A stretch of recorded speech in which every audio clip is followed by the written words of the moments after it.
Alors d'abord, Squeezie s'est rendu coupable de prise de position politique. On ne lui a pas demandé. Il me semble qu'il fait des vidéos sur les jeux vidéo ou des trucs comme ça. On lui a pas exactement demandé de donner son opinion. Mais il a fait ce choix-là.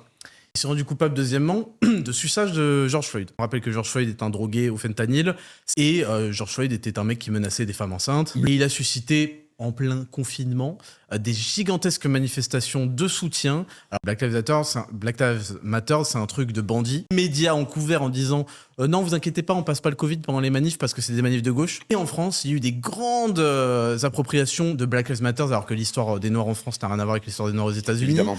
Et il y avait des cagnottes, notamment partagées par Cyprien, en mode faut absolument donner à la représentante BLM, voilà, qui a fini par acheter une villa à et en Beverly fait, Hills. et c'est vrai que tout l'argent a été détourné pour acheter des villas. Donc Black Lives Matter, on sait que c'est un cheval de Troie. On nous expliquait que en gros les Noirs se font mépriser aux États-Unis. Bon, il y a un passé qui est particulier, mais tu vois, par exemple, Trump était le président qui a mis le mieux la communauté afro-américaine. Et c'est pour ça qu'il y a eu un tournant d'ailleurs dans cet électorat-là. Et Squeezie s'est rendu coupable de collaborer à cette cagnotte et à la cause Black Lives Matter sans jamais remettre en question le fait que déjà l'origine George Floyd n'était pas Saint George Floyd parce qu'ils en ont fait des statues. Il y avait des cultes façon Jésus. T'imagines comme le narratif peut être puissant sur ces zombies.